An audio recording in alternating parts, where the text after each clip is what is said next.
உலகம் முழுவதுமே குறவர்களாக இருந்து இடையர்களாக மாறி பள்ளர்களாக ஆனவர்கள் தான் எல்லா மனிதர்களும்.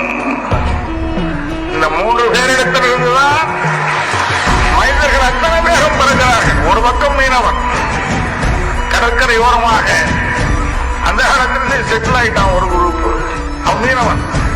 இந்த 4 பேருக்கு பிறந்தவர்கள் தான் அத்தனை பேரும் உலகத்துல. யாரை பார்த்துடா நீ தாழ்ந்தவன் சொல்ற? நீ முதல்ல கீழே ஒருத்தர். உங்க முதலாளி இந்த 3ல ஒருத்தன் தான். அங்க இருந்தா வர்றது. ஆக தாழ்ந்த குணம்னு சொல்லுகிற குணம் தான் உண்மையிலேயே மிக உயர்ந்த குணம் இந்த உலகத்துல. ஏன்னா அவன் தான் ஆதி குணமாக, அவன் தான் ஆட்சிக்கு வந்தான். இடைநிலத்தில் இருந்தபோது கோ என்ற சொல் அரசு, நம்ம சொல்றோம் ஆரம்ப பொருள் பசு. அதற்கு தலைவன் கோவலன், அதற்கு தலைவனே கோபாலன் கோவலன் அழைத்தான். அதுக்கு பிறகு கோனை அழைச்சான்.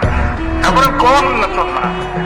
கோன் கோனார் எல்லாம் அங்க வந்து இடைநிலத்தில் வந்த பொழுது அவன் பள்ளர்களாக ஆகி குடியானவர்களாக மாறி அரசு குலமாக ஆன பிறகு அதே கோவை வைத்திருக்கான்.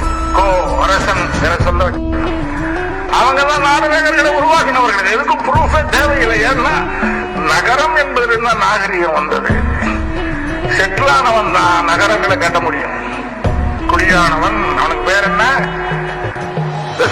குடியானவன் அப்படின்னா என்ன அர்த்தம்? இதுக்கு முன்னாடி இருந்த குறவர்களும் முன்னாடி இருந்த இடையர்களும் நாடோடிகள் நடந்துட்டே இருந்தான். செட்டில் ஆக முடியல, ஆக முடியாது. இவதான் செட்டில் ஆனவன். நதிக்கரைகளை பார்த்து அவர்கள் குடியாக மாறினார். அந்த குடிகளுக்குள்ளே இருந்துதான் அரசன் வர முடியும். வேற எங்கிருந்து அரசு கிடையாது. ஆகவே அரசு குலத்தை நாங்கள் சேர்ந்தவர்கள் என்று நீங்கள் தனி ஆதாரங்களை காட்ட வேண்டிய அவசியம் இல்லை. நீங்கள் தான் முதல்ல அரசனானவர்கள். இதுதான் கணக்கு. முதல்ல அரசனானது பள்ளரிடத்தை சார்ந்தவர்கள் தான். அவனதான் நாடுகளை கட்டினாங்க. காடு ஒன்று நாடாக்கி குளம் தொட்டு குளப்பெருக்கி இந்த உலகத்தையும் உருவாக்கியவர்கள் நீங்க. அதனால முதல் அரசு உங்களதுதான். நீங்க தான் அமைச்சீங்க.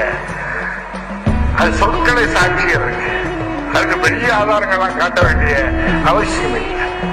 எப்படிப்பட்ட தொழில் வேளாண்மை பெயர் வச்சிருக்கான். வேளாண்மை